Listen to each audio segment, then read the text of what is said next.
Hey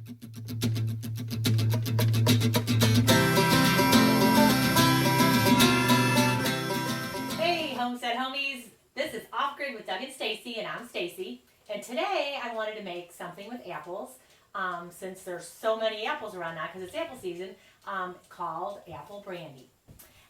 Over the years, Doug and I have been up here. I've tried, various ways of doing it, and I found this has been my favorite, and I really enjoy it. Even though it's going to take 4 or 5 months to go ahead and ferment, it is definitely worthwhile, and it's something that we use for special occasions and all that.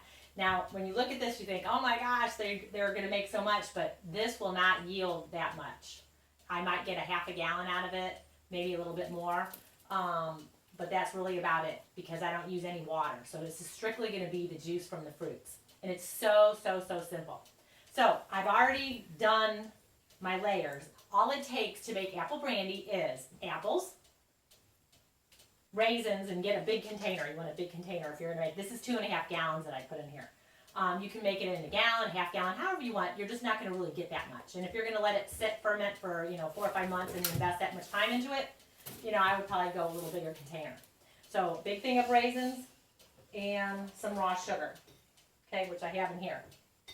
So all I did is I got apples, I cut out all the bad parts, and then I just cut them up, maybe into about 6 pieces or so, depending how big they are. And then I'm going to layer them on top. Whoops. And I'm mashing them down. So I do a layer, I cover it. When the layer's done, I get my raisins, put it on top, and then I get a little sugar, sprinkle it on top. And that is it. And I just went layer after layer after layer. And I'm going to keep mashing it, because the sugar is going to help it get a little juicy.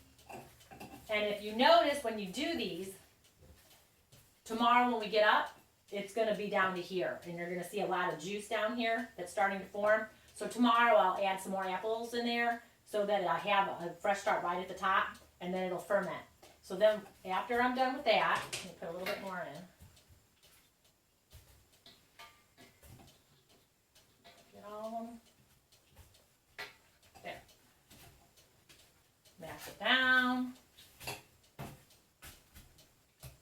Put the rest of my raisins on it. And then a little bit more sugar.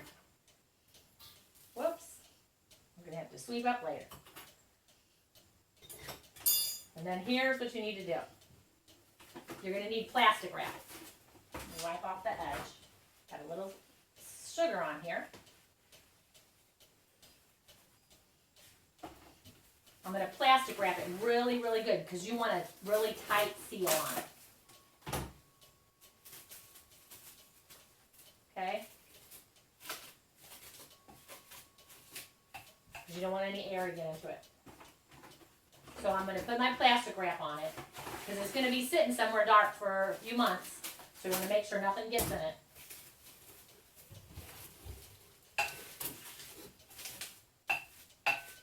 Okay, so that's on tight. And then I'm going to put a rubber band around it just to make sure.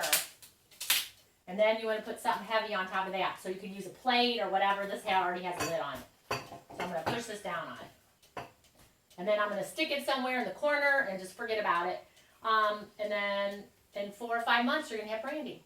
And it's amazing. You just get rid of the fruit. And then sometimes you may notice, if you start noticing it's getting a little icky, just take away the top layer because you might have a little mold or scum on the top. But if you really keep it full, when that happens, it's usually when you don't have, you have a lot of air to get to it. So that's why at the beginning I try to really stuff it full of the fruit so that I don't have much air between there. And then keep it covered right away. So tomorrow morning I'm going to put my fruit in it, and then I'm going to keep it covered and just put it away. And then, in 4 or 5 months, I have it. And it's so simple, and I just bottle it, strain it out, and just keep it for special occasions. Okay, so that was homemade apple brandy. I want to thank you guys for stopping by. We really appreciate all your comments. Keep bringing them on, giving suggestions, just talking to Doug and I. And this is, again, Off Grid with Doug and Stacy, and I'm Stacy, and thanks for stopping by, and we'll be talking to you guys real soon, and get ready for another fun episode. We'll see you later. Bye.